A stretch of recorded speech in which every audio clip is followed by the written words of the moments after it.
ಓಂ ಭೇದ ವ್ಯಪದೇಶಾಚ ಓಂ.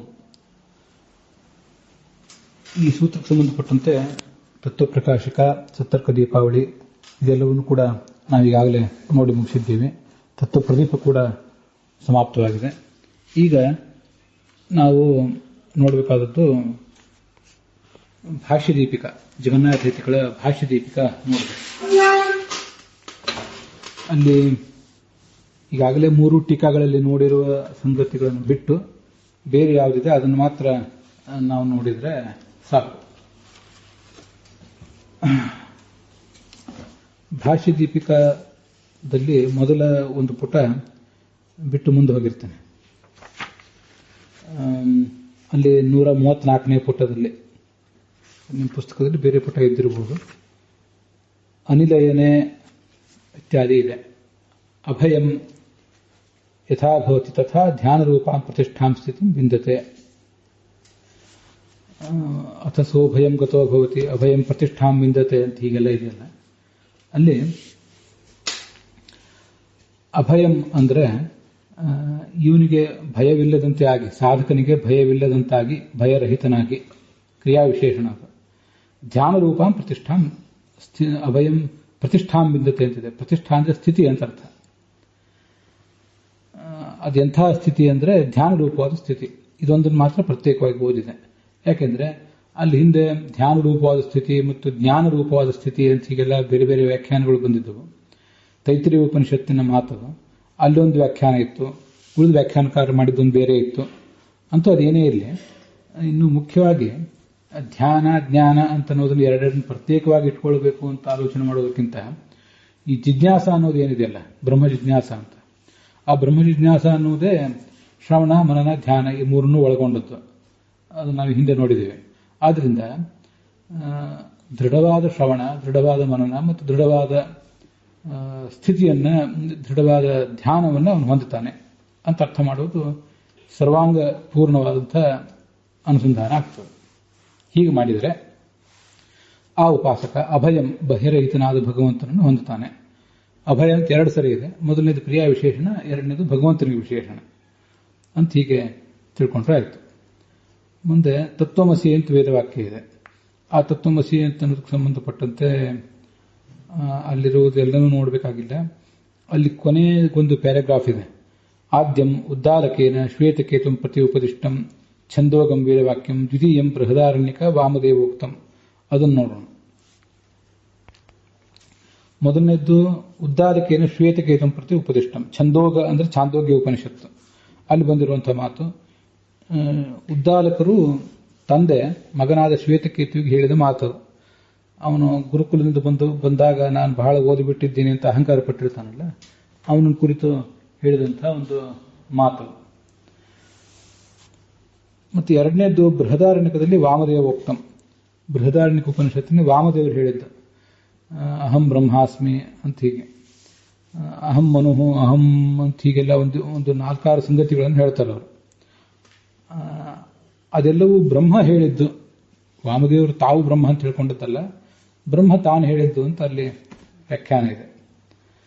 ಅತ್ರ ಉಭಯತ್ರಾಪಿ, ಇಲ್ಲಿ 2 ಕಡೆ ಕೂಡ ಐಕ್ಯವನ್ನು ಪ್ರತಿಪಾದನೆ ಮಾಡಿದಂತೆ ಕಾಣಿಸ್ತಾ ಇದೆ. ಜೀವನಿಗೂ ಬ್ರಹ್ಮನಿಗೂ ಐಕ್ಯವನ್ನು ಪ್ರತಿಪಾದನೆ ಮಾಡಿದಂತೆ ಕಾಣಿಸ್ತಾ ಇದೆ. ಅದಕ್ಕೆ ಅವ್ರೇನ್ ಮಾಡ್ತಾರೆ ಅದ್ವೈತಿಗಳು, ಅತ್ರ ಉಭಯತ್ರಾಪಿ ವಿಶಿಷ್ಟಯೋ ಐಕ್ಯ ಅಸಂಭವಾತ್.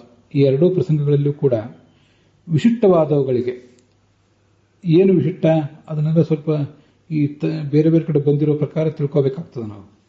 ತರ್ಕಸಂಗ್ರಹ ದೀಪಿಕಾಗಳಲ್ಲಿ ಕೂಡ ಇದನ್ನೇ ಉದಾಹರಣೆ ತಗೊಂಡಿದ್ದಾರೆ. ಅದೇನು ಉದಾಹರಣೆ ಅಂದ್ರೆ, ಜೀವ ಅಲ್ಪಗುಣ ವಿಶಿಷ್ಟ, ಬ್ರಹ್ಮ ಬಹುಗುಣ ವಿಶಿಷ್ಟ, ಅಥವಾ ಜೀವ ದೋಷ ವಿಶಿಷ್ಟ, ಪರಮಾತ್ಮ ದೋಷ ವಿಶಿಷ್ಟ ಅಲ್ಲ. ಹೀಗೆ ಅವರಿಬ್ಬರು ವಿಶಿಷ್ಟರಾದಂತಹ ಜೀವ ಮತ್ತು ಬ್ರಹ್ಮರಿಗೆ ಐಕ್ಯ ಅಂತನ್ನುವುದು ಇರುವುದು ಸಾಧ್ಯ ಇಲ್ಲ, ವಿರುದ್ಧ ಗುಣಗಳಿರುವುದರಿಂದ. ಆದ್ದರಿಂದ ತತ್ ತ್ವಂ ಅಹಂ ಬ್ರಹ್ಮ ಪದೈ ಲಕ್ಷಿತ ಚೈತನ್ಯೋ ಐಕ್ಯ ಮುಚ್ಯತೆ. ಆದ್ದರಿಂದ ತತ್ವಮಸಿ ಅನ್ನುವಲ್ಲಿ ತತ್ಪದ ಒಂದು, ತ್ವಂಪದ ಒಂದಿದೆ. ಅಹಂ ಬ್ರಹ್ಮಾಸ್ಮಿ ಅನ್ನುವಲ್ಲಿ ಅಹಂ ಮುಂದೆ ಒಂದು, ಬ್ರಹ್ಮ ಅಂತಿದೆ. ಇವೆರಡೂ ಶಬ್ದಗಳಿಂದ ಇಟ್ಕೊಳ್ಳುವುದು ಏನನ್ನ ಅಂದರೆ ಚೈತನ್ಯನನ್ನು ಮಾತ್ರ ಇಟ್ಕೋಬೇಕು. ಅವರಲ್ಲಿರುವಂತಹ ವಿರುದ್ಧ ಗುಣಗಳಿಗೆ ಕತ್ತರಿ ಹಾಕಿ ಚೈತನ್ಯವನ್ನು ಮಾತ್ರ ಇಟ್ಕೋಬೇಕು. ಆ ಚೈತನ್ಯಕ್ಕೆ ಮಾತ್ರ ಐಕ್ಯ ಬರಲಿಕ್ಕೆ ಸಾಧ್ಯ ಅಂತ ಅದರ ತಾತ್ಪರ್ಯ. ಇಲ್ಲಿ ಲಕ್ಷಣ ಅಂತ ಬಂತಲ್ಲ, ಹಾಗಾಗಿ ಅದರದೊಂದು ಉದಾಹರಣೆ ಹೇಳುತ್ತಿದ್ದೇನೆ. ತರ್ಕ ಸಂಗ್ರಹದಿಂದ ಆರಂಭಿಸಿ ತರ್ಕ ಪಾಠ ಮಾಡುವಾಗ ತಾರ್ಕಿಕರೇನು ಅವರೇನು ಅದ್ವೈತಿಗಳಲ್ಲ, ಆದರೆ ಅವರ ಗ್ರಂಥದಲ್ಲಿ ಈ ತತ್ವಮಸಿ ಅಂತ ಅನ್ನೋದನ್ನು ಉದಾಹರಣೆಯನ್ನ ಕೊಟ್ಟಿದ್ದಾರೆ. ಸ್ವಲ್ಪ ಅದನ್ನು ನೀವು ಹಿಂದೆ ಓದಿದವರು ಯಾರಾದರೂ ಇದ್ರೆ ನೆನಪು ಮಾಡ್ಕೊಳ್ಬೇಕು. ಈ ಜಹಲ್ ಲಕ್ಷಣ, ಅಜಹಲ್ ಲಕ್ಷಣ ಮತ್ತು ಜಹದ ಜಹಲ್ ಲಕ್ಷಣ ಅಂತ 3 ಥರದ ಲಕ್ಷಣಗಳು. ಜಹತ್ ಅಂದ್ರೆ ಅದು ಓಹಾಕ್ತ್ಯಾಗ ಧಾತುವಿನಿಂದ ಬಂದದ್ದಾದ್ರಿಂದ ಬಿಡುವುದು ಅಂತ ಅರ್ಥ ಆಗ್ತದೆ. ಜಹಲ್ ಲಕ್ಷಣ ಅಂದ್ರೆ ಬಿಡುವ ಲಕ್ಷಣ. ಅಜಹಲ್ ಲಕ್ಷಣ ಅಂದ್ರೆ ಬಿಡದೇ ಇರುವ ಲಕ್ಷಣ. ಜಹದ ಜಹಲ್ ಲಕ್ಷಣ ಅಂದ್ರೆ ಸ್ವಲ್ಪ ಬಿಡುವುದು, ಸ್ವಲ್ಪ ತೆಗೆದುಕೊಳ್ಳುವುದು, ಅಂಥ ಲಕ್ಷಣ ಅಂತ ಅರ್ಥ ಆಗ್ತದೆ. ಅದರಲ್ಲಿ ಇದು ಜಹದ ಜಹಲ್ ಲಕ್ಷಣಕ್ಕೆ ಉದಾಹರಣೆ ಈಗ ನಾವು ನೋಡ್ತಿರೋದು ಅಂತ ತರ್ಕ ಸಂಗ್ರಹ ಇತ್ಯಾದಿ ಕೃತಿಗಳಲ್ಲಿ ಬಂದಿದೆ. ಅದು ಹೇಗೆ ಅಂದರೆ, ಮೊದಲನೇದ್ದು ಜಹಲ್ ಲಕ್ಷಣ, ಗಂಗಾಯಾಮ್ ಘೋಷಃ. ಗಂಗಾ ಅಂದರೆ ಗಂಗಾ ನದಿ. ಗಂಗಾ ನದಿಯಲ್ಲಿ ಇದು ಹೊಲ ಇದೆ, ಒಂದು ಹಳ್ಳಿ ಇದೆ ಅಂತ ಬಂತು, ಗೊಲ್ಲರ ಹಳ್ಳಿ ಇದೆ ಅಂತ. ಗಂಗಾ ನದಿಯಲ್ಲಿ ಹಳ್ಳಿ ಇರುವುದು ಹೇಗೆ? ನದಿ ಪ್ರವಾಹದಲ್ಲಿ ನೀರಿನಲ್ಲಿ ಹಳ್ಳಿ ಇರುವುದು ಹೇಗೆ ಅಂತ ಪ್ರಶ್ನೆ ಬಂದಾಗ, ನೀರಿನಲ್ಲಿ ಇಲ್ಲ, ಆ ಗಂಗಾ ನದಿಯ ನೀರಿನಲ್ಲಿದೆ ಮತ್ತು ಗಂಗಾ ನದಿಯ ತೀರದಲ್ಲಿದೆ ಅಂತ ಅರ್ಥ ಮಾಡ್ತೇವೆ. ಅಲ್ಲಿ ಗಂಗಾ ಅಂತ ಶಬ್ದ ಏನಿದೆ ಅದಕ್ಕೆ ಪ್ರವಾಹ ಅನ್ನೋ ಅರ್ಥವನ್ನು ಜಹತ್ ಬಿಟ್ಟು ಕೇವಲ ಅದಕ್ಕೆ ತೀರ ಅಂತ ಮಾತ್ರ ಅರ್ಥ ಮಾಡಿಕೊಂಡು, ಅಂದ್ರೆ ಅರ್ಥಾಂತರ ಮಾಡಿ ಆ ತೀರದಲ್ಲಿ ಹಳ್ಳಿ ಇದೆ ಅಂತ ಅರ್ಥ ಮಾಡ್ತೀವಿ. ಆದ್ರಿಂದ ಇದು ಜಹಲ್ ಲಕ್ಷಣಕ್ಕೆ ಉದಾಹರಣೆ. ಇನ್ನು ಎರಡನೇದ್ದು ಕಾಕೇಭ್ಯೋ ದಧಿರಕ್ಷತಾಂ ಅಂತ ತಾಯಿ ಮಗುವಿಗೆ ಹೇಳ್ತಾಳೆ. ಹೊರಗೆ ಅಂಗಳದಲ್ಲಿ ಒಂದಿಷ್ಟು ಮೊಸರು ಅಂತ ಅಲ್ಲಿದೆ, ಸಂಡಿಗೆ, ಹಪ್ಪಳ ಮತ್ತೇನೋ ಕೆಲವು ಒಣಗಬೇಕಾದ ಸಂಗತಿಗಳನ್ನ ಮನೆಯಲ್ಲಿ ತಯಾರು ಮಾಡಿ ಒಣಗಲಿಕ್ಕೆ ಇಟ್ಟಿದ್ದಾಳೆ. ಕಾಗೆಗಳಿಂದ ಇದನ್ನು ರಕ್ಷಿಸು ಅಂತ ಮಗನಿಗೆ ಹೇಳ್ತಾಳೆ. ಅವನು ಕಾಗೆ ಬಂದ್ರೆ ಮಾತ್ರ ರಕ್ಷಿಸ್ತಾನೆ, ನಾಯಿ ಬೆಕ್ಕು ಮತ್ತಾವುದು ಪ್ರಾಣಿ ಬಂದ್ರೆ ರಕ್ಷಿಸೋದಿಲ್ಲ ಅಂತ ಏನಿಲ್ಲ. ಕಾಗೆ ಅನ್ನೋ ಶಬ್ದಕ್ಕೆ ಕಾಗೆ ಅನ್ನೋ ಅರ್ಥವನ್ನ ಅಲ್ಲಿ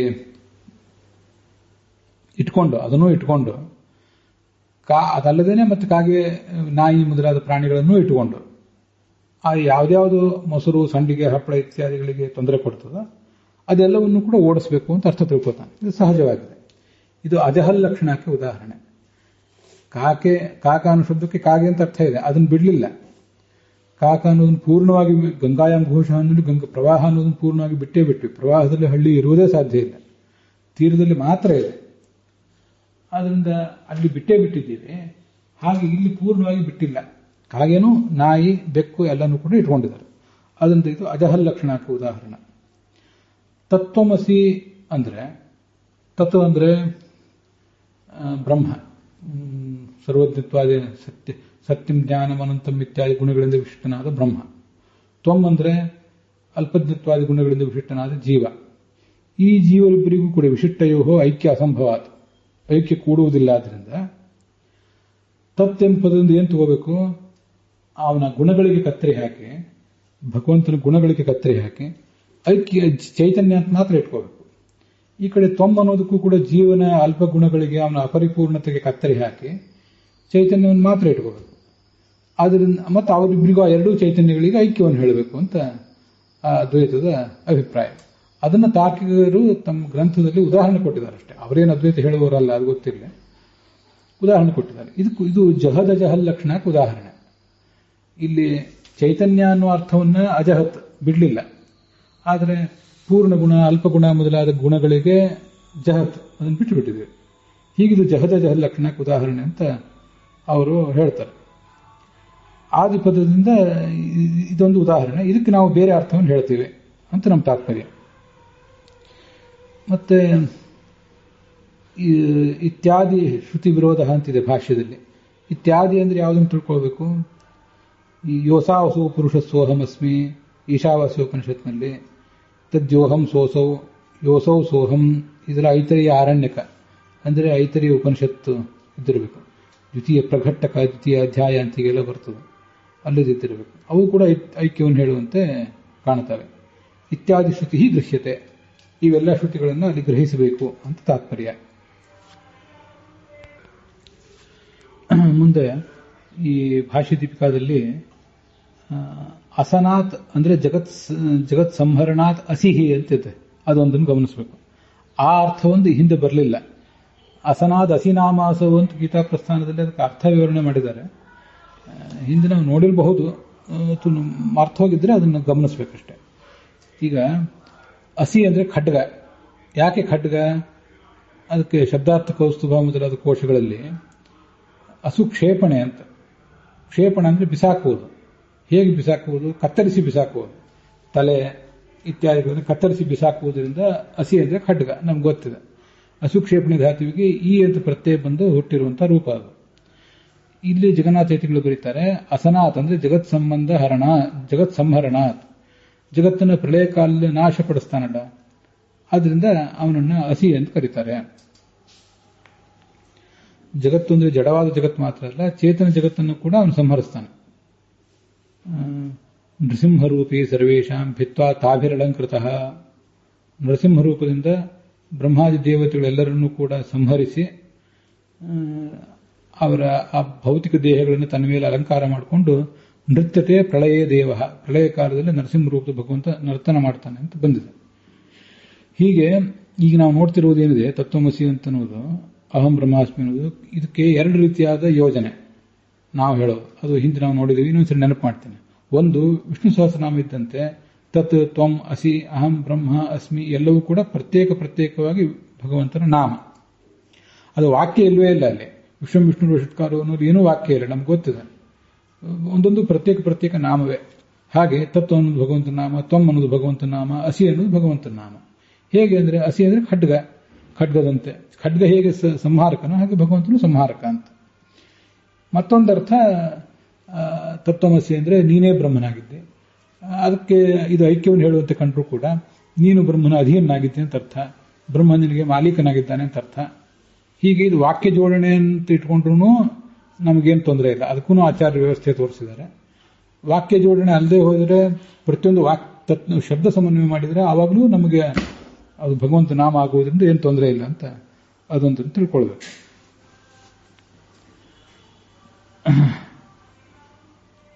ಇನ್ನು ಯಥೋ ಜಗತ್ಸ್ಥಾನ ನಿರೋಧ ಸಂಭವ ಅಂತಿದೆ. ಇದಂ ಹಿ ವಿಶ್ವಂ ಭಗವಾನ್ ವೇತರೋ ಯಥೋ ಜಗತ್ಸ್ಥಾನ ನಿರೋಧ ಸಂಭವ ಅಂತ ಅದು ಭಾಗವತದ ವಾಕ್ಯ. ಅಲ್ಲಿ ಕೊನೆಗೆ ಭಾಷ್ಯ ದೀಪಿಕಾಚಾರ್ಯರು ಅದಕ್ಕೆ ಎರಡೆರಡು ಥರದ ಯೋಜನೆಗಳನ್ನು ತೋರಿಸಿದ್ದಾರೆ ನೋಡಿ. ಯತಃ ಯಾರಿಂದ, ಯಾವ ಭಗವಂತನಿಂದ, ಜಗತ್ಸ್ಥಾನ ನಿರೋಧ ಸಂಭವ, ಜಗತ್ತಿನ ಸ್ಥಾನ ಅಂದರೆ ಸ್ಥಿತಿ, ಅಂದರೆ ಅದರ ಮೇಂಟೆನೆನ್ಸ್, ನಿರೋಧ ಅಂದರೆ ನಾಶ, ಸಂಭವ ಅಂದರೆ ಉತ್ಪತ್ತಿ. ಇವು ಯಾರಿಂದ ಆಗ್ತಾವೋ ಆ ಭಗವಂತನ ಈ ಜಗತ್ತಿಗಿಂತ ಭಿನ್ನನಾಗಿದ್ದಾನೆ ಅಂತ. ಇದು ಜಗತ್ಸ್ಥಾನ ನಿರೋಧ ಸಂಭವ ಅನ್ನೋದು ಕ್ರಿಯೆಯನ್ನು ಹೇಳ್ತದೆ, ಭಗವಂತನಿಂದ ಆಗುವ ಕ್ರಿಯೆಗಳನ್ನು ಹೇಳ್ತದೆ. ಅಥವಾ ಯಥೋ ಜಗತ್ಸ್ಥಾನ ನಿರೋಧ ಸಂಭವ ಅನ್ನೋದನ್ನು ಭಗವಂತ ಸಂಭವ ಅನ್ನೋ ಶಬ್ದವನ್ನೇ ಭಗವಂತನಿಗೆ ಅನ್ವಯಿಸುವ ಹೇಳಬಹುದು.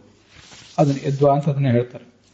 ಈಗ ಸ್ಥಾಪಯತಿ, ನಿರೋಧಯತಿ, ಸಂಭಾವಯತಿ, ಸ್ಥಾಪಯತಿ ಇದೆಲ್ಲ ಅವನಿಗೆ ವಿಶೇಷಣ. ಜಗತ್ಸ್ಥಾನ ಅನ್ನೋದು ಅವನಿಗೆ ವಿಶೇಷಣ, ನಿರೋಧ ಅನ್ನೋದು ಅವನಿಗೆ ವಿಶೇಷಣ, ಮತ್ತು ಸಂಭವ ಅನ್ನೋದು ಅವನಿಗೆ ವಿಶೇಷಣ. ಹೇಗೆಂದ್ರೆ ಸ್ಥಾಪಯತಿ ಸ್ಥಾನಂ, ಇದು ನೋಡಿ ಸ್ಥಾಪಯತಿ ಕ್ರಿಯಾಪದ ಅವನನ್ನೇ ಹೇಳಿದೆ, ನಿರೋಧಯತಿ ಸಂಭಾವಯತಿ ಅನ್ನೋ ಕ್ರಿಯಾಪದಗಳು ಅವನನ್ನೇ ಹೇಳಿವೆ ಅಂತ. ಹೀಗಾದ್ರೆ ಅರ್ಥ ಎಲ್ಲ ತಾತ್ಪರ್ಯ ಒಂದೇ, ಅದನ್ನು ತಿಳ್ಕೊಳ್ಳುವ ರೀತಿ ಮಾತ್ರ ಬೇರೆ ಬೇರೆ ಅಂತ ತಾತ್ಪರ್ಯ. ಒಟ್ಟಾರೆ ಯತಃ ಯಾವ ಭಗವಂತನಿಂದ ಈ ಸೃಷ್ಟಿಯಾದಿ ಕ್ರಿಯೆಗಳು ಆಗುತ್ತವೋ ಆ ಭಗವಂತ ಈ ಜಗತ್ತಿಗಿಂತ ಭಿನ್ನ ಅಂತ ಒಂದರ್ಥ. ಇನ್ನೊಂದು, ಯತಃ ಯಾವ ಕಾರಣದಿಂದ ಈ ಭಗವಂತನು ಜಗತ್ತಿನ ಸೃಷ್ಟಿಯಾದಿಗಳಿಗೆ ಕಾರಣನಾಗಿದ್ದಾನೋ ಆ ಕಾರಣದಿಂದ ಅಂತ ಇನ್ನೊಂದು ವಾಕ್ಯ ಜೋಡಣೆ ಅಷ್ಟೇ, ಅಲ್ಲಿ ವ್ಯತ್ಯಾಸ ಏನೂ ಆಗೋದಿಲ್ಲ. ಜಗನ್ನಾಥೇತಿಗಳ ಭಾಷ್ಯ ದೀಪಿಕಾದಲ್ಲಿ 139ನೇ ಪುಟದಲ್ಲಿ ಅಂತರ್ಯಾಮಿತ್ವ ನಿಮಿತ್ತೇನ, ಭಗವಂತ ಜಗತ್ತು ಎಲ್ಲದಕ್ಕೂ ಕೂಡ ಅಂತರ್ಯಾಮಿ ಆದ್ದರಿಂದ ತತ್ವಮಸ್ಯಾದಿ ವಾಕ್ಯಗತ ತ್ವಂ ಅಹಮಾದಿ ಪದಾನ ತತ್ವಮಸಿ ಎನ್ನುವ ವಾಕ್ಯದಲ್ಲಿರುವ ತ್ವಂ ಅಹಂ ಇತ್ಯಾದಿ ಪದಗಳಿಂದ ಅವು ಪದಗಳೆಲ್ಲವೂ ಕೂಡ ವಿಷ್ಣುವಾಚಕ ಆದ್ದರಿಂದ ಒಟ್ಟು ಅರ್ಥ ಏನಾಗ್ತದಂದ್ರೆ ನೋಡಿ, ತತ್ವಂ ಅಸಿ ಅಂತಿದೆಯಲ್ಲ, ತ್ವಂ ನೀನು, ತತ್ ಆ ಬ್ರಹ್ಮವು, ಅಸಿ ಆಗಿರುವೆ ಅಂತ ಅರ್ಥ. ಅದು ಮೂಲ ಶಬ್ದಕ್ಕೆ. ತ್ವಂ ಅಂತಂದ್ರೆ ತ್ವಂ ಅಂದ್ರೆ ತದಂತರ್ಯಾಮಿ. ತ್ವಂ ಅನ್ನೋದಕ್ಕೆ ಬರೀ ನೀನು ಅಂತ ಅರ್ಥ ಅಲ್ಲ. ತ್ವಂ ಅಂದ್ರೆ ನಿನ್ನ ಅಂತರ್ಯಾಮಿಯಾದ ಭಗವಂತ. ತತ್ ಅಂದ್ರೆ ಬ್ರಹ್ಮನಾಗಿದ್ದಾನೆ. ನಿನ್ನ ಅಂತರ್ಯಾಮಿಯಾದ ಭಗವಂತ ಬ್ರಹ್ಮನಾಗಿದ್ದಾನೆ ಅಂತ ಅರ್ಥ. ನೀನು ಬ್ರಹ್ಮನಾಗಿದ್ದೆ ಅಂತ ಅರ್ಥ ಅಲ್ಲ. ಹಾಗೆ ಅಹಂ ಬ್ರಹ್ಮ ಅಸ್ಮಿ ಅಂದ್ರೆ ನಾನು ಬ್ರಹ್ಮನಾಗಿದ್ದೇನೆ ಅಂತ ಅರ್ಥ ಅಲ್ಲ, ನನ್ನ ಅಂತರ್ಯಾಮಿಯು ಬ್ರಹ್ಮನಾಗಿದ್ದಾನೆ ಅಂತ ಅರ್ಥ. ಇಲ್ಲಿ ನಮಗೆಲ್ಲರಿಗೂ ಬರಬೇಕಾದ ಒಂದು ಸಂಶಯವನ್ನು ಜಗನ್ನಾಥೇತಿಗಳು ಕೈಗೆತ್ತಿಕೊಂಡಿದ್ದಾರೆ. ಈಗ ನಚೈವಂ ಅಸಿ ಅಸ್ಮಿ ಇತಿ ಕ್ರಿಯಾಪದ ಅನ್ವಯ ಅಯೋಗ. ಈಗ ತ್ವಂ ನೀನು, ತತ್ ಆ ಬ್ರಹ್ಮನು, ಅಸಿ ಆಗಿದ್ದೆ ಅಂತ ಅರ್ಥ ಮಾಡಿದರೆ, ಅದ್ವೈತ ಪ್ರಕಾರ ಅರ್ಥ ಮಾಡಿದರೆ ಸರಿ ಆಗ್ತದೆ ಕ್ರಿಯಾಪದ. ಯಾಕೆಂದ್ರೆ ತ್ವಂ ಅನ್ನೋದು ಮಧ್ಯಮ ಪುರುಷ, ನೀನು ಅಸಿ ಆಗಿರುವಿ ಅನ್ನೋದು ಸರಿ ಆಗ್ತದೆ. ಹಾಗೆ ಅಹಂ ಅಂದ್ರೆ ನಾನು ಅಂತ ಅರ್ಥ ಮಾಡ್ಕೊಂಡ್ರೆ ಅಸ್ಮಿ ಅಂತ ಉತ್ತಮ ಪುರುಷ ಪ್ರಯೋಗ ಸರಿ ಆಗ್ತದೆ. ಈಗ ನೀವು ತ್ವಂ ಅನ್ನೋ ಶಬ್ದಕ್ಕೂ ಮತ್ತೆ ಅಹಂ ಅನ್ನೋ ಶಬ್ದಕ್ಕೂ ಅಂತರ್ಯಾಮಿಯಾದ ಭಗವಂತ ಅಂತ ಅರ್ಥ ಮಾಡಿದರೆ ಅದು ಫಸ್ಟ್ ಪರ್ಸನ್ ಆಗ್ತದೆ, ಅಂದ್ರೆ ಪ್ರಥಮ ಪುರುಷ ಆಗ್ತದೆ. ಪ್ರಥಮ ಪುರುಷ ಆದ್ಮೇಲೆ ಅಸಿ ಮತ್ತು ಅಸ್ಮಿ ಅಂತ ಮಧ್ಯಮ ಪುರುಷ ಹೇಗೆ ಪ್ರಯೋಗ, ಮಧ್ಯಮ ಪುರುಷ ಮತ್ತು ಉತ್ತಮ ಪುರುಷ ಹೇಗೆ ಪ್ರಯೋಗ ಮಾಡ್ತಾರೆ, ಅದು ಹೇಗೆ ಹೊಂದಿಸ್ತೀರಿ ನಾವು? ಆ ಶಬ್ದಗಳಿಗೆ ಅದು ಮಾತ್ರ ಅರ್ಥ ಆಗಿರ್ಬೇಕು. ನಾನು ಮತ್ತು ನೀನು ಅಂತ ಅರ್ಥ ಆದ್ರೆ ಅವಾಗ ಮಧ್ಯಮ ಪುರುಷ ಉತ್ತಮ ಪುರುಷ. ಒಳಗಿರುವ ಭಗವಂತ ಅಂತ ಅರ್ಥ ಮಾಡಿದ್ರೆ ಪ್ರಥಮ ಪುರುಷ ಆಗ್ಬೇಕಲ್ಲ. ತತ್ವಂ ಅಸ್ತಿ ಅಂತ ಆಗ್ಬೇಕಲ್ಲ. ಹಾಗೆ ಅಹಂ ಬ್ರಹ್ಮ ಅಸ್ತಿ ಅಂತ ಆಗ್ಬೇಕಲ್ಲ. ಇದು ಹೇಗೆ ಅಂತ ಒಂದು ಜಿಜ್ಞಾಸೆ ಬರ್ತದೆ. ಅದಕ್ಕೆ ಅಯೋಗ ಅಂತ ಈಗ ಪ್ರಶ್ನೆ ಮಾಡಿಕೊಂಡು ಅದಕ್ಕೆ ಮುಂದೆ ಉತ್ತರ ಕೊಡ್ತಾರೆ. ಜೀವ ವಿಶಿಷ್ಟ ಅಂತರ್ಯಾಮಿ ವಾಚಕಸ್ಯ ತ್ವಮಾದಿ ಶಬ್ದಸ್ಯ ದಗ್ಧೃ ಶಬ್ದಸ್ಯ ಅಯಸೀವ ಅಂತರ್ಯಾಮಿಣಿ ಮುಖ್ಯ ವೃತ್ತಿ. ನಿಮ್ಗೊಂದು ದೃಷ್ಟಾಂತ ಕೊಟ್ಟರೆ ಸರಿ ಆಗ್ತದೆ ಅಂತಾರೆ ಜಗನ್ನಾಥೇತಿಗಳು. ನೋಡಿ, ಇವೆಲ್ಲ ಚೆನ್ನಾಗಿವೆ ನಾವು ತಿಳ್ಕೊಳ್ಳಿಕ್ಕೆ. ಈಗ ಒಂದು ಕಬ್ಬಿಣವನ್ನು ಕಾರ್ಖಾನೆಯಲ್ಲಿ ಬಿಸಿ ಮಾಡಿದ್ದಾರೆ, ಅದು ಉರಿತಾ ಇದೆ ಕಬ್ಬಿಣ. ಅದನ್ನು ಮುಟ್ಟಿದಾಗ ಈ ಕಬ್ಬಿಣ ಬಿಸಿಯಾಗಿದೆ, ಕಬ್ಬಿಣ ನನ್ನ ಕೈ ಸುಟ್ಟಿತು ಅಂತೇವೆ. ವಸ್ತುತಃ ಆ ಕಬ್ಬಿಣ ಬಿಸಿಯಾಗಿಲ್ಲ, ಬಿಸಿಯಾಗಿರುವುದು ಒಳಗಿರುವ ಅಗ್ನಿ. ಅಗ್ನಿ ಆ ಕಬ್ಬಿಣದ ಕಣಕಣವನ್ನು ವ್ಯಾಪಿಸಿದೆ ಅಷ್ಟೆ. ಹೀಗೆ ಸುಟ್ಟಿದ್ದು ಬಿಸಿಯಾಗಿದ್ದದ್ದು ಬೆಂಕಿಯೇ ಆದರೂ ಕೂಡ ಅದಕ್ಕೆ ಹೊರಗಿರುವ ಕಬ್ಬಿಣವನ್ನು ಕೂಡ ಸುಟ್ಟಿತು, ಇದು ಬಿಸಿಯಾಗಿದೆ ಅಂತ ನಾವು ಅಂತೇವಲ್ಲ. ದಗ್ಧೃ ಎಂಬ ಶಬ್ದವನ್ನು, ದಗ್ಧೃ ಅನ್ನೋದು ತೃಚ್ ಪ್ರತ್ಯಾಂತವಾದ ಶಬ್ದ, ತೃಚ್ ಅಥವಾ ತೃನ್ ಪ್ರತ್ಯಾಂತವಾದ ಶಬ್ದ, ಸುಡುವಂಥದ್ದು ಅಂತ ಅರ್ಥ.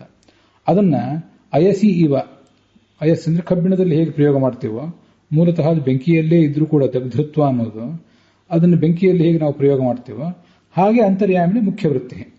ಅಂತರ್ಯಾಮಿಯೊಳಗೆ ಮುಖ್ಯ ಆದ. ನೀವು ಇಲ್ಲಿ ಯಾರು ಕೇಳ್ತಾರೆ, ದಗ್ಧ ಅನ್ನೋ ಶಬ್ದ ಬೆಂಕಿಯಲ್ಲಿ ಬರಬೇಕಾಗಿತ್ತು, ಅದು ಕಬ್ಬಿಣಕ್ಕೆ ಹೇಗೆ ಬಂತು ಅಂತ ಯಾರು ಅಲ್ಲಿ ವಾಕ್ಯ ಪ್ರಯೋಗ ಮಾಡಿದವ್ರನ್ನ ಕುರಿತು ತಗಾದೆ ಮಾಡ್ತಾರ? ಇಲ್ಲ, ಅದು ಅರ್ಥ ಆಗ್ತದೆ ಎಲ್ಲರಿಗೂ, ಅದನ್ನು ಬಿಟ್ಟುಬಿಟ್ಟಿದ್ದಾರೆ. ಹಾಗೇನೆ ತ್ವಂ ಅನ್ನೋ ಶಬ್ದಕ್ಕೆ ಸಂಬಂಧಪಟ್ಟದ್ದು ಮಧ್ಯಮ ಪುರುಷ, ಅಹಂ ಅನ್ನೋದಕ್ಕೆ ಸಂಬಂಧಪಟ್ಟದ್ದು ಉತ್ತಮ ಪುರುಷ, ಇದು ಇಲ್ಲೇ. ಆದರೆ ಅವು ಒಳಗಿನ ಅಂತರ್ಯಾಮಿಯನ್ನ ಹೇಳುವುದು ರೀತಿ ಬೇರೆ, ಅದು ಮುಖ್ಯ ವೃತ್ತಿ. ಅಂತರ್ಯಾಮಿಯನ್ನ ಮುಖ್ಯ ವೃತ್ತಿ ಎಂದು ಹೇಳ್ತಾರೆ. ಜೀವೇತು ಅಮುಖ್ಯ ವೃತ್ತಿ ಇತ್ಯಾಶ್ರಯಣೆ. ಹೀಗೆ ಆಶ್ರಯಣೆ ಮಾಡಿದಾಗ ಅದಕ್ಕೆ ಅಮುಖ್ಯಾರ್ಥ ವಿವಕ್ಷಯಾಪಿ ಮುಖ್ಯಾರ್ಥ ವಿವಕ್ಷಯ ಅಸಿ ಅಸ್ಮಿ ಇತ್ಯಾದಿ ಪ್ರಯೋಗ ಉಪಪತ್ತೇ. ಈಗ ನೋಡಿ, ಒಳಗಿರುವ ಬ್ರಹ್ಮ ಅವನೇ ಮುಖ್ಯ. ಆದರೆ ಅಸ್ತಿ ಅಂತ ಹೇಳುವುದನ್ನು ಬಿಟ್ಟು ಅಸಿ ಮತ್ತು ಅಸ್ಮಿ ಅಂತ ಯಾಕೆ ಹೇಳಿದ್ರಿ ಅಂದ್ರೆ, ಕ್ರಿಯಾಪದ ಪ್ರಯೋಗ ಮಾಡುವಾಗ ಅಮುಖ್ಯವಾದ ವೃತ್ತಿಯನ್ನು ಆಶ್ರಯಿಸಿದೆವು. ತತ್ವವನ್ನು ಅನುಸಂಧಾನ ಮಾಡುವಾಗ ಮುಖ್ಯವಾದ ಒಳಗಿರುವ ಬ್ರಹ್ಮನನ್ನೇ ಆಶ್ರಯಿಸಿದೆವು. ಕ್ರಿಯಾಪದ ಪ್ರಯೋಗ ಮಾಡುವಾಗ ಹೊರಗಿರುವ ನೀನು ಮತ್ತು ನಾನನ್ನೇ ಆಶ್ರಯಿಸಿದೆವು. ಅದರಿಂದ ಅಮುಖ್ಯವಾದ ಅರ್ಥವನ್ನು ಇಟ್ಕೊಂಡು ಆ ವಿವಕ್ಷೆಯಿಂದ ಅಸಿ ಅಸ್ಮಿ ಅಂತ ಶಬ್ದ ಪ್ರಯೋಗ ಮಾಡಿದ್ದೇವೆ ಅಂತ ತಾತ್ಪರ್ಯ. ಪೌರುಷೇಯ ವಾಕ್ಯಗಳಿಗೆ ಈ ಥರ ಅರ್ಥ ಮಾಡೋದು ಕಷ್ಟ. ಯಾಕಂದ್ರೆ ಒಬ್ಬ ಪುರುಷ, ಅದರಲ್ಲೂ ಒಬ್ಬ ಸಾಮಾನ್ಯ ಪುರುಷ, ಸಾಮಾನ್ಯ ಪಂಡಿತ ಅಥವಾ ಸಾಮಾನ್ಯ ಪಾಮರ ವಾಕ್ಯ ಪ್ರಯೋಗ ಮಾಡಿದಾಗ ಅವನಿಗೆ ಇಷ್ಟೆಲ್ಲ ಅದ್ಭುತವಾದ ವಿವಕ್ಷೆಗಳಿದೆ ಅಂತ ನಾವು ನಿರೀಕ್ಷೆ ಮಾಡೋದು ಕಷ್ಟ. ಆದರೆ ಈ ಜಗತ್ತಿನಲ್ಲೂ ಕೂಡ ಒಬ್ಬ ಪಂಡಿತ ಒಬ್ಬ ಮಾತಿನಲ್ಲಿ ನುರಿತವನು ಏನೋ ಒಂದು ವಾಕ್ಯ ಪ್ರಯೋಗ ಮಾಡಿದಾಗ ಅಲ್ಲಿ ಈ ಮಾತಿಗೆ ಹೀಗೆ ಅರ್ಥ, ಈ ಮಾತಿಗೆ ಹೀಗೆ ಅರ್ಥ ಅಂತ ಎರಡೆರಡು ನಾವು ವಿವಕ್ಷೆ ಮಾಡ್ತೇವಲ್ಲ, ಅದೊಂದು ಶ್ಲೇಷ ಅಲಂಕಾರ ಇರ್ತದೆ. ಶ್ಲೇಷ ಅಲಂಕಾರ ಇದೆ ಪನ್ ಇದ್ದಾಗ ಈ ಮಾತಿಗೆ ಒಂದೇ ಮಾತು ಪ್ರಯೋಗ ಮಾಡಿದ್ದಾನೆ. ಅದಕ್ಕೆ ಒಂದ್ಸರಿ ಹೀಗರ್ಥ, ಇನ್ನೊಂದ್ಸರಿ ಹಾಗರ್ಥ. ಸಕೃದುಚ್ಚರಿತಂ ಅನೇಕೋಪಕಾರಕಂ ತಂತ್ರಂ ಅಂತ ನಾವು ಹಿಂದೆ ಅನೇಕ ಕಡೆ ನೋಡಿದ್ದೀವಿ. ಪ್ರಯೋಗ ಮಾಡಿದ್ದು ಒಂದ್ಸರಿ, ಅನೇಕ ರೀತಿ ಅರ್ಥ ಕೊಡುವ ಶಕ್ತಿ ಅದಕ್ಕಿದ್ದರೆ ಪಾಮರ ಪ್ರಯೋಗ ಮಾಡಿದ್ದನ್ನು ಬಿಟ್ಟು ಬಿಡೋಣ. ಪಂಡಿತ ಪ್ರಯೋಗ ಮಾಡಿದರೆ, ಮಾತಿನಲ್ಲಿ ನುರಿತವನ್ನು ಪ್ರಯೋಗ ಮಾಡಿದರೆ ಅದಕ್ಕೆ ನಾವು ಬೇರೆ ಬೇರೆ ಅರ್ಥ ಮಾಡೋದಿದೆಯಲ್ಲ. ಅದರಲ್ಲೂ ಸ್ವಯಂ ವೇದ ಪುರುಷ ಹೊರಹಾಕಿದ ವೇದವಾಣಿ ಅದು. ಅವನ ಮನಸ್ಸಿನಲ್ಲಿರುವಂತಹ ಎಲ್ಲಾ ವಿವಕ್ಷೆಗಳು ಅದರಲ್ಲಿ ಆ ವೇದದಲ್ಲಿ ಅಡಕಾದ್ರೂ ತೊಂದರೆ ಇಲ್ಲ. ಗ್ರಂಥ ಅಪೌರುಷ ಎಂಬ ದೃಷ್ಟಿಯಿಂದಲೂ ಮತ್ತದನ್ನು ಹೊರಹಾಕಿದವನು ತಾತ್ಪರ್ಯವನ್ನು ಇಟ್ಕೊಂಡು ಹೊರಹಾಕಿದವನು ಭಗವಂತ ಎಂಬ ದೃಷ್ಟಿಯಿಂದಲೂ ಅದಕ್ಕೆ ಹೀಗೆ ಅರ್ಥ ಮಾಡಿದರೆ ತಪ್ಪೇನೂ ಆಗ್ಲಿಕ್ಕಿಲ್ಲ. ಸೈಂಧವ ಮಾನಯ ಅಂತಾರೆ. ಸೈಂಧವ ಅಂದ್ರೆ ಸಿಂಧುವಿನಲ್ಲಿ ಹುಟ್ಟಿದ್ದು ಅಂತ ಅರ್ಥ. ಅದನ್ನು ತಗೊಂಡ್ ಬಾ ಅಂತ. ಊಟಕ್ಕೆ ಕೂತ್ಕೊಂಡಾಗ ಸಿಂಧುವಿನಲ್ಲಿ ಹುಟ್ಟಿದನ್ನು ತಗೊಂಬ ಅಂದ್ರೆ ಉಪ್ಪು ತಗೊಂಡ್ಬರ್ಬೇಕು. ಪ್ರಯಾಣ ಕಾಲಕ್ಕೆ ಹೊರಟಾಗ ಸೈಂಧವ ಮಾನಯ ಅಂತ ಮಾಲೀಕ ತನ್ನ ಆಳಿಗೆಗೆ ಹೇಳಿದಾಗ ಅವನು ಕುದುರೆ ತಗೊಂಡ್ಬರ್ಬೇಕು, ಸಿಂಧು ದೇಶದಲ್ಲಿ ಹುಟ್ಟಿದ ಕುದುರೆಯನ್ನ.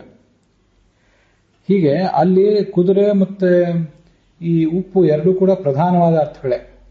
ಅದೊಂದು ದೃಷ್ಟಾಂತ ನಿಮ್ಗೆ ಕೊಟ್ಟೆ ಅಷ್ಟೆ. ಇಲ್ಲಿ ಒಂದು ಪ್ರಧಾನ, ಒಂದು ಅಪ್ರಧಾನ ಅಂತೂ ಆ ಶಬ್ದಗಳಿಗೆ ಆ ಥರ ಅರ್ಥ ಬರಲಿಕ್ಕೆ ಏನು ತೊಂದರೆ ಇಲ್ಲ ಅಂತ ಇದು ತಾತ್ಪರ್ಯ. ಮತ್ತೆ ಇನ್ನೊಂದು ಏನಂದ್ರೆ ತತ್ವಮಸಿ ಅಂತಿದೆಯಲ್ಲ, ಇನ್ನೂ ಅದಕ್ಕೆ ಅಂತರ್ಯಾಮಿ ಅಂತ ಅರ್ಥ, ಸ್ವಾಮಿ ಅಂತ ಅರ್ಥ, ನಿಯಾಮಕ ಅಂತ ಅರ್ಥ ಅಂತ ನಾವು ಅನೇಕ ಸಂಗತಿಗಳನ್ನು ನೋಡಿದ್ವಲ್ಲ. ತ್ವಮ್, ಈಗ ತ್ವಮ್ ಅಂದ್ರೆ ಹೀಗೆ ಮಾಡೋಣ. ತ್ವಮ್ ನೀನು, ಅಸಿ ಆಗಿರುವಿ. ಏನಾಗಿದ್ದೆ ಅಂದ್ರೆ ತತ್ ಆಗಿರುವಿ, ಆ ಬ್ರಹ್ಮನಿಗೆ ಸದೃಶನಾಗಿರುವಿ, ಆ ಬ್ರಹ್ಮನ ಅಧೀನನಾಗಿರುವಿ ಅಂತ ಅರ್ಥ ಮಾಡಿದಾಗ ಅಸಿ ಅಂತ ಅನ್ನೋದಕ್ಕೆ ನೀವು ಕೇವಲ ಮಧ್ಯಮ ಪುರುಷ ಇಟ್ಕೊಂಡ್ರು ತೊಂದರೆ ಇಲ್ಲ. ಆ ಥರನೂ ಒಂದು ಅರ್ಥ ಇದೆಯಲ್ಲ. ತ್ವಮ್ ಅಂತ ನೀನು ಅಂತ ಮಾತ್ರ ಅರ್ಥ ಮಾಡೋಣ. ಅಹಂ ಅನ್ನೋದಕ್ಕೆ ನಾನು ಅಂತ ಮಾತ್ರ ಅರ್ಥ ಮಾಡೋಣ. ನಾನು ಆಗಿದ್ದೇನೆ. ಏನಾಗಿದ್ದೇನೆ? ಬ್ರಹ್ಮನಾಗಿದ್ದೇನೆ. ಹೇಗೆ ಅಂದ್ರೆ ಬ್ರಹ್ಮನಿಗೆ ಸದೃಶನಾಗಿದ್ದೇನೆ, ಬ್ರಹ್ಮನ ಅಧೀನನಾಗಿದ್ದೇನೆ ಅಂತ ಹೀಗೆ ಅರ್ಥ ಮಾಡ್ಲಿಕ್ಕೆ ತೊಂದರೆ ಇಲ್ಲ. ಅದಕ್ಕಾಗಿ ನಾನು ಈ ಹಿಂದೆ ಅನೇಕ ಸರಿ ಹೇಳಿದ್ದೇನೆ, ವೇದೋಕ್ತ ಶಬ್ದಗಳು ಅದು ಅಲ್ಲದೆ ಮಹಾಭಾರತ ಭಾಗವತಾದಿಗಳಲ್ಲಿರುವ ಶಬ್ದ ಅನ್ನೋದು ಇದೊಂದು ಗಟ್ಟಿ ಬಂಗಾರ ಇದ್ದಂತೆ. ನೀವು ಅದನ್ನ ಹೇಗೂ ಉಪಯೋಗ ಮಾಡ್ಕೋಬಹುದು. ಆಭರಣ ಆದರೆ ನೀವು ಅದನ್ನ ನೆಕ್ಲೆಸ್ ಅನ್ನು ತಗೊಂಡೋಗಿ ಕಾಲಿಗೆ ಹಾಕಿ ಸೊಂಟಕ್ಕೆ ಕಟ್ಕೊಳ್ಳಿಕ್ಕೆ ಬರೋದಿಲ್ಲ. ಸೊಂಟಕ್ಕೆ ಕಟ್ಕೊಳ್ಳುವಂಥ ಒಡ್ಯಾಣವನ್ನು ತಗೊಂಡೋಗಿ ಕುತ್ತಿಗೆ ಹಾಕೊಳ್ಳಿಕ್ಕೆ ಬರೋದಿಲ್ಲ. ಆದರೆ ವೇದೋಕ್ತ ಶಬ್ದಗಳೆಲ್ಲವೂ ಕೂಡ ಗಟ್ಟಿ ಬಂಗಾರ ಇದ್ದಂತೆ ಅಥವಾ ಒಂದು ಮಣಿ ಇದ್ದಂತೆ. ಅದು ಎಲ್ಲೇ ಇಟ್ಟರೂ ಅದಕ್ಕೆ ಅಲಂಕಾರ ಇದ್ದೇ ಇರ್ತದೆ. ಆ ಸಂದರ್ಭಕ್ಕೆ ತಕ್ಕಂತೆ ಅದನ್ನು ಉಪಯೋಗ ಮಾಡಲಿಕ್ಕೆ ಒಂದು ಅನುಕೂಲ ಇದ್ದೇ ಇರ್ತದೆ. ಮತ್ತೆ ವ್ಯಾಕರಣದಲ್ಲೇ ಅದಕ್ಕೆ ಬಹುಲಂ ಅಂತ ಅನೇಕ ಕಡೆ ಇಂಥದನ್ನೆಲ್ಲ ಪಾಣಿನಿ ವ್ಯಾಕರಣದಲ್ಲೂ ಕೂಡ ದೊಡ್ಡವರು ಪ್ರಯೋಗ ಮಾಡಿದಾಗ ಅದಕ್ಕೆ ಬಹುಲಂ ಅಂತ ಪ್ರಯೋಗ ಮಾಡಿ ಅನೇಕ ಥರದ ವ್ಯತ್ಯಾಸಗಳಿಗೆ ಪಾಣಿನಿ ಕೂಡ ಅವಕಾಶ ಮಾಡಿ ಕೊಟ್ಟಿದ್ದಾನೆ.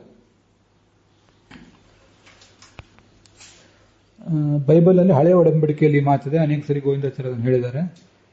ನಾನು ಕೂಡ ಅದನ್ನು ತೆಗೆದು ನೋಡಿದ್ದನ್ನು ನಿಮ್ಮ ಎದುರಿಗೆ ಹಂಚ್ಕೋತೇನೆ. ನೀವೆಲ್ಲರೂ ಭಗವಂತನ ಉಪಾಸನೆ ಮಾಡಬೇಕು ಅಂತ ಆ ದೂತ ಬಂದು ಜನರಿಗೆ ಹೇಳ್ತಾನೆ. ಆ ದೂತನ ಹೆಸರು ಅಷ್ಟು ನೆನಪಿಗೆ ಬರ್ತಾ ಇಲ್ಲ. ಏನು ಭಗವಂತನ ಹೆಸರು ಏನು ಅಂತ ಇವ್ರು ಕೇಳ್ತಾರೆ.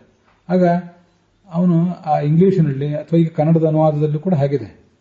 ಐ ಆಮ್ ಹೇಳಿದ ಅಂತ ಹೀಗೆ ಐ ಆಮ್ ಅಂತ ಇಂಗ್ಲಿಷಿನಲ್ಲಿ ಶಬ್ದ ಪ್ರಯೋಗ ಇದೆ. ಕನ್ನಡದಲ್ಲೂ ಕೂಡ ಅದೇ ಥರ. ಅದು ಏನಂತ ಆ ವಾಕ್ಯದ ಅನ್ವಯನೇ ಮಾಡ್ಲಿಕ್ಕಾಗದೇ ಇರೋಷ್ಟು ವಿಚಿತ್ರವಾಗಿ ಆ ವಾಕ್ಯ ಪ್ರಯೋಗ ಇದೆ.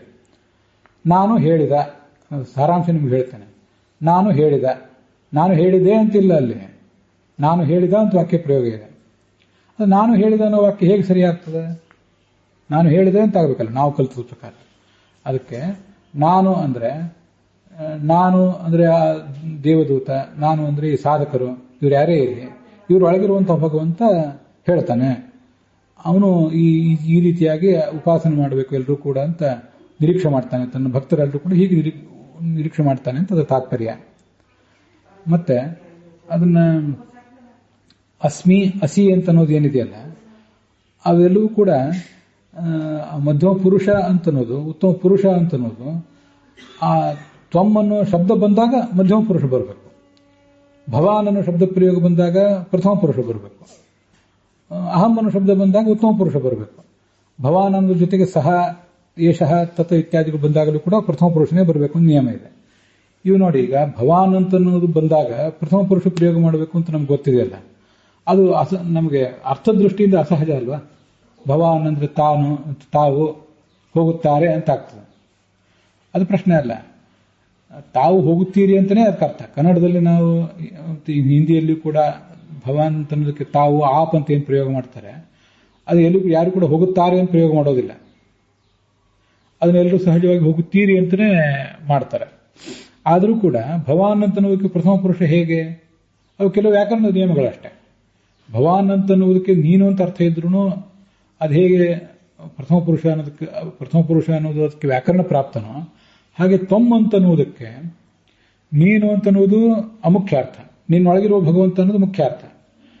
ಆದರೆ ತ್ವಮ್ಮೊಂದು ಶಬ್ದ ಇರುವುದರಿಂದ ಮಧ್ಯಮ ಪುರುಷ ಬರಬೇಕು ಅಂತ ಅನ್ನೋದು ವ್ಯಾಕರಣ ಪ್ರಾಪ್ತ. ವ್ಯಾಕರಣ ಪ್ರಾಪ್ತ ಆದ್ರಿಂದ ಅದನ್ನು ಪಾಲನೆ ಮಾಡಿಬಿಡಿ, ಅನುಸಂಧಾನ ಬೇರೆ ಇರಲಿ.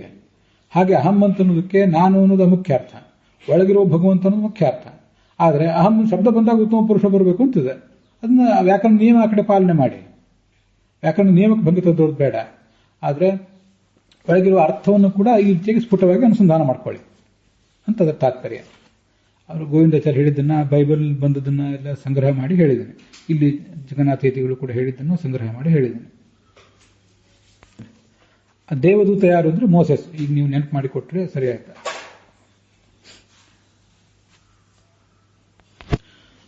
ಅಲ್ಲಿಗೆ ಈ ಭಾಗ ಸಮಾಪ್ತ ಆಗಿದೆ.